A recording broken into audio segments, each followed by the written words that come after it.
Welcome back. Now, as we mentioned earlier in the show, today marks Namibia's special voting day as outlined in the ECN's election calendar. Namibians living abroad were also given the opportunity to participate in this election.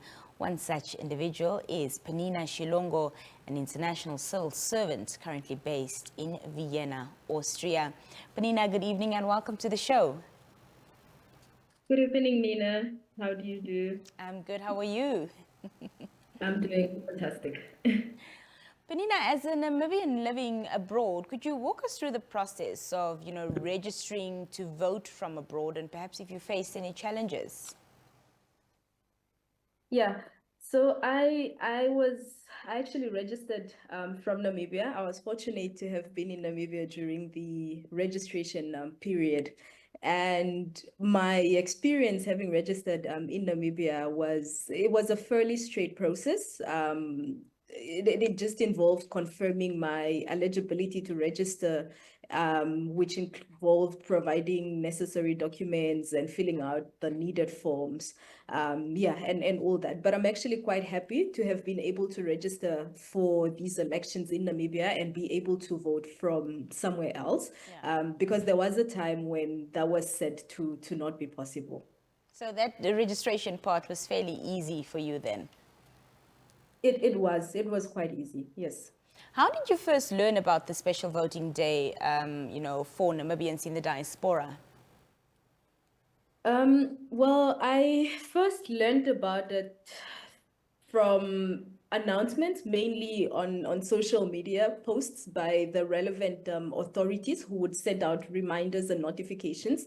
And the embassy staff, where I was based then and where I'm based now, also played an active role in communicating the registration and the voting dates to those in their respective regions. They were quite hands-on and very consistent, and that made it quite easy for me and I believe other people to stay informed about the process and plan accordingly. Yeah, I don't expect that there's a many, Namibians in Vienna, but talk to us about your experience at the Namibian diplomatic mission where you cast your vote today, and how many Namibians were there and what the atmosphere was like.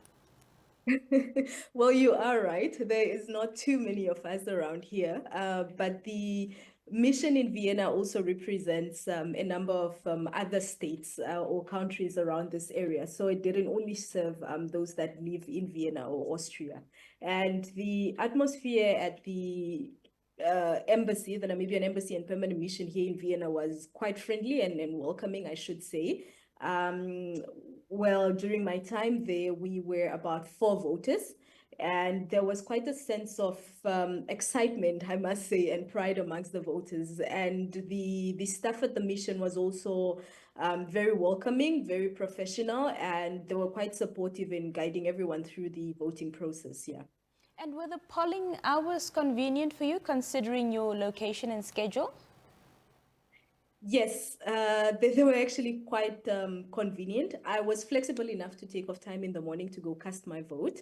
But I believe the fact that they open at 7 a.m., which is quite early, it gives a bit of flexibility to the eligible people or voters to be able to cast their votes before they go to work or whatever else. And since they also close at 9 p.m., I think that gives a lot of flexibility to cast your votes after work.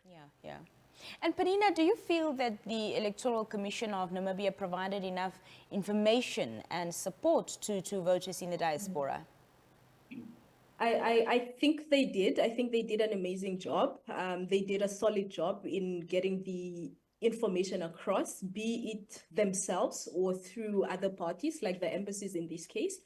What I could perhaps appreciate is a more robust social media presence from the ECN pages themselves. Because most of the people, in my personal experience as a Namibian who lives in the diaspora, is that a lot of us are not able to tune into local Namibian news. So we rely quite a lot on accurate information through verified social media pages by these entities. How would you compare voting from abroad to your previous experiences with voting in Namibia? Um, I think Voting from abroad, I would say, is it's a much formal experience, specifically because you're required to navigate a lot of embassy protocol. It's also a bit faster because, like I said, we're about 4 during my time there when I went to cast my vote. So there's not many people. That means there's less queues and there's less waiting time. In Namibia, the process usually takes a bit longer, depending on where you find yourself. And of course, there were voter turnout. But I would say both experiences gave me a similar sense of responsibility and pride in fulfilling my civic duty. You mentioned, of course, earlier that, having a stronger social media presence in terms of disseminating information would be nice. But do you have any suggestions for improving the voting processes for Namibians in the diaspora for future elections? The only improvement really is the suggestion that I alluded to earlier. That is more really on targeting frequent communication from CN and ECNN and the relevant parties through the accessible channels to people living in the diaspora. It's easier to know things when you live in Namibia because you have TV and radio programs mentioning, something every now and then, but we don't always have this privilege as people in the diaspora, be it because of accessibility sometimes and even time differences. So it would really be good to push the pedal on that next time. And I would additionally also say maybe expanding the number of designated polling stations, especially in regions with a higher population of Namibians where no embassies are found. Like I said, the embassy in Austria serves quite a number of other countries. So it would mean, for example, really having a mobile polling station that travels to these nearby locations, which could be an option for reaching those that are further afield from the Namibian mission. Of course, other things could include digital and biometric voting, which could be another option. But that's, of course, a very different conversation, and it has its own benefits and challenges. But other than that, I think they've done good with this special voting process. Fantastic. Well, Pennina, we appreciate your time and your feedback this evening. Thank you so much for joining us. Thank you, Nina. Well, that was Pennina Shilongo, an international civil servant, speaking to us from Vienna, Austria.